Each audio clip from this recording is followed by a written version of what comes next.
Selamat siang pemirsa, Presisi yang kembali hadir edisi Rabu 13 November 2024. Selama 1 jam ke depan kami telah menyiapkan sejumlah informasi terkini. Bersama saya Bribda Joy Shunika, kita lihat dulu 3 berita utama siang ini.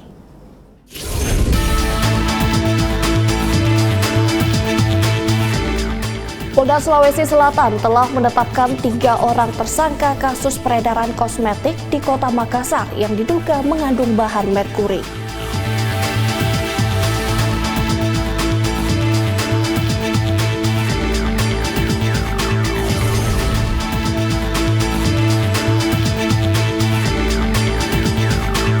Poluan Polres Flotim dan Ibu Bayangkari memberikan trauma healing kepada anak-anak di lokasi pengungsian bencana erupsi Gunung Lewot mobil laki-laki.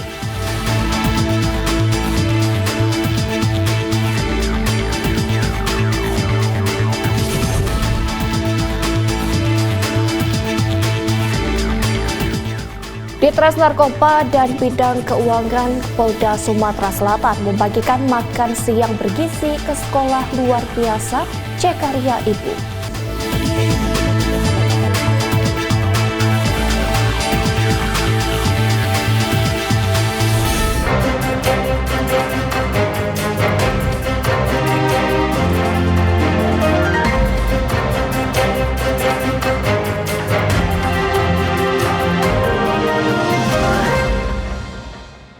Pemirsa, kita ke berita pertama. Tim Resmob Polda Sulawesi Utara berhasil mengungkap praktik penimbunan bahan bakar minyak jenis solar bersubsidi yang terjadi di Desa Koka, Kecamatan Tombulu, Kabupaten Minahasa pada 5 November lalu. Dari pengungkapan ini, tim Resmob Polda Sulut mengamankan BBM jenis solar bersubsidi sebanyak 15.000 liter bersama sejumlah barang bukti lainnya. Antara lain 18 buah tangki kapasitas 1.000 liter, 2 unit pompa minyak ukuran sedang, 1 pompa minyak ukuran kecil, 6 unit kendaraan jenis truk, dan 1 unit kendaraan L300. Menurut Kabid Humas Polda Sulut, Kombes Pol Mikael Irwan Tamsil, dari hasil pengembangan yang dilakukan Subdit Tipper Ditreskrimsus Polda Sulut, BBM jenis solar ini diduga diperoleh dari beberapa SPBU yang berada di Kota Manado dan sekitarnya. Pelaku diketahui membeli BBM jenis solar ini dari masing-masing SPBU dengan harga Rp7.300 per liter. Dalam kasus ini, penyidik Subdit Tipper Ditreskrimsus Polda Sulut telah mengamankan sebanyak 8 orang tersangka.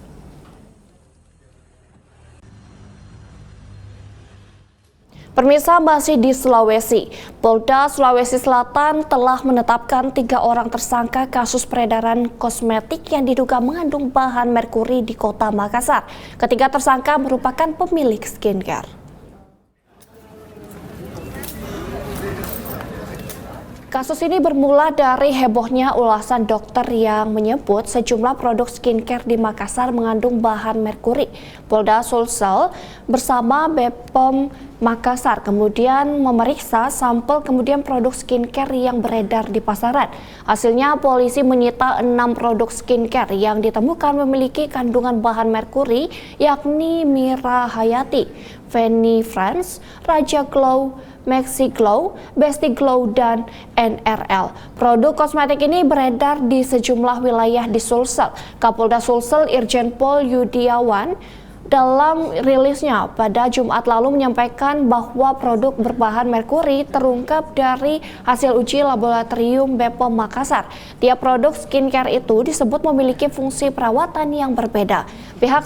Pihaknya saat ini pun masih melakukan pengembangan dalam kasus ini. Sementara itu, Kepala BPOM Makassar, Haryani, menjelaskan temuan 6 produk skincare berbahan berbahaya merupakan hasil pemeriksaan 66 sampel produk.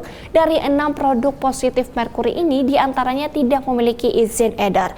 Haryani menduga ada upaya oknum tidak bertanggung jawab yang mengubah atau menambahkan bahan kandungan dari produk skincare saat proses produksi. Kejahatan kosmetik ini dilakukan setelah sampel produksinya diperiksa dan mendapat izin sebelum dipasarkan. Beberapa di antaranya yang kita uji laboratorium positif merkuri itu ada yang sudah bernotifikasi Badan POM. Nah, kita di Badan POM makanya ada pengawasan pre dan post market istilahnya. Pre market sebelum dia produksi sudah kita lakukan pengawasan dan dia mendaftarkan itu sudah sesuai dengan prosedur sebagaimana mestinya. Nah, terus setelah dia produksi terjadilah seperti ini ya, jadi ada oknum yang menambahkan bahan berbahaya seperti itu. Nah, meskipun kita selalu secara rutin ya ada melakukan pengawasan sampai dengan ke retail yang terkecil, yang di pasar-pasar bisa seperti itu.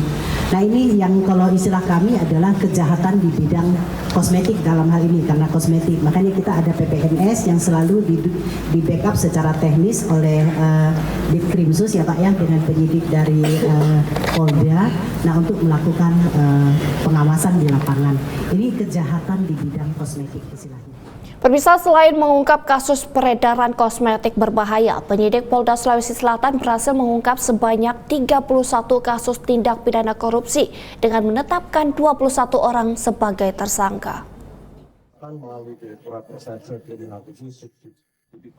Kapolda Sulsel Irjen Pol Yudiawan dalam rilisnya pada Selasa lalu mengatakan puluhan tindak pidana korupsi digabung menjadi 3 berkas. Di antaranya tindak pidana korupsi berkaitan dengan pekerjaan fisik, perbankan, dan penyalahgunaan wewenang. Kapolda menyebutkan pihaknya telah menetapkan 21 orang dalam kasus tindak pidana.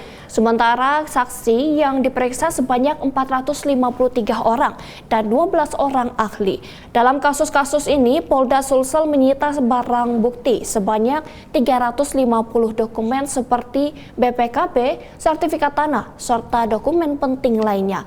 Polda Sulsel juga menyita 14 unit kendaraan roda 4, 10 unit kendaraan dump truck, 8 unit truk forklift truck, sebuah ponsel, 3 unit laptop, dan uang tunai 2,29 miliar rupiah.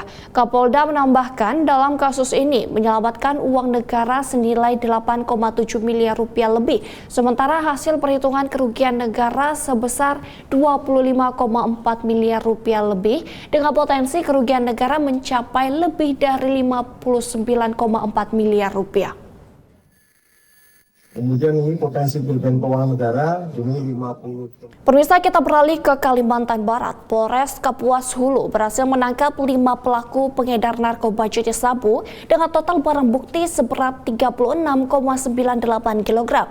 Penangkapan ini berlangsung di wilayah perbatasan Indonesia-Malaysia, Kapuas Hulu.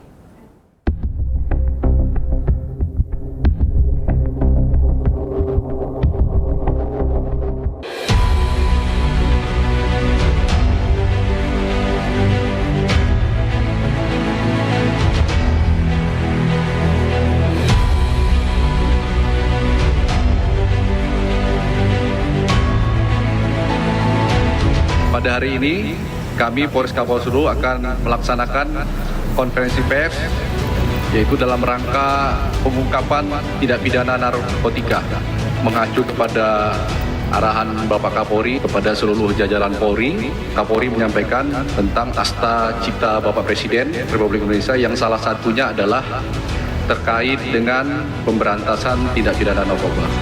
Melanjuti hal tersebut dibuktikan dengan keberhasilan dari Sat Narkoba beserta Polsek Puring Kencana melakukan pengungkapan kasus tindak pidana narkotika dengan menangkap awalnya 3 orang pelaku inisial BD, SY, dan JN. Dan kami mengamankan barang bukti berupa 35 bungkus narkotika jenis sabu dalam kemasan teh Cina merek Daguyanyin dengan berat bruto lebih kurang 36.980 gram, lebih kurang 36,98 kg. Untuk diperkirakan nilai barang bukti ditaksir lebih kurang 36 miliar 980 juta dengan potensi menyelamkan masyarakat sekitar 180 ribu orang atau jiwa.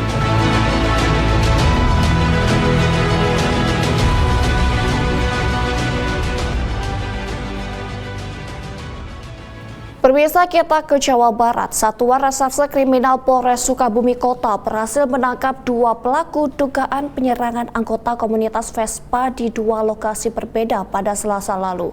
Keduanya adalah F, seorang residivis yang ditangkap di Kampung Kibitai. Sedangkan PF ditangkap di Kampung Cibolang sehari setelahnya. Kepala Kapolres Sukabumi Kota AKBP Rita Suwadi mengungkapkan pihaknya masih mengejar 4 terduga pelaku lainnya yang sudah berstatus dalam pencarian orang.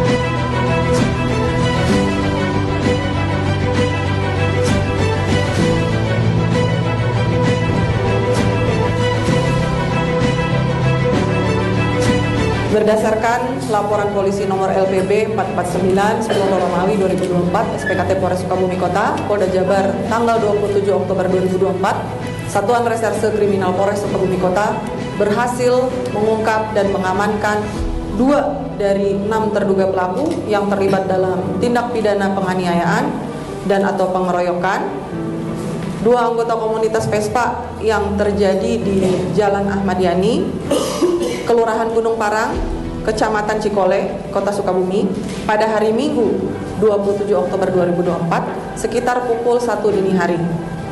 Kedua pelaku tersebut adalah inisial F alias E, 28 tahun, merupakan residivis kasus pembunuhan. Kedua terduga pelaku berhasil kita amankan di 2 lokasi yang berbeda. Pada hari Selasa 12 November 2024, F diamankan di Kampung Kibitai, Kelurahan Sindang Sari, Lembur Situ, Kota Sukabumi, sekitar pukul 4.30 waktu Indonesia Barat. Dan inisial PF diamankan di Kampung Cibolang, Desa Mantalaya, Kecamatan Gunung Burung, Kabupaten Sukabumi, sekitar pukul 1.30 waktu Indonesia Barat. Sedangkan 4 terduga pelaku lainnya yang telah teridentifikasi telah kita tetapkan sebagai DPO. Dari pengungkapan kasus ini, kami juga berhasil mengamankan sejumlah barang bukti berupa pecahan botol kaca, minuman beralkohol, dan pecahan helm.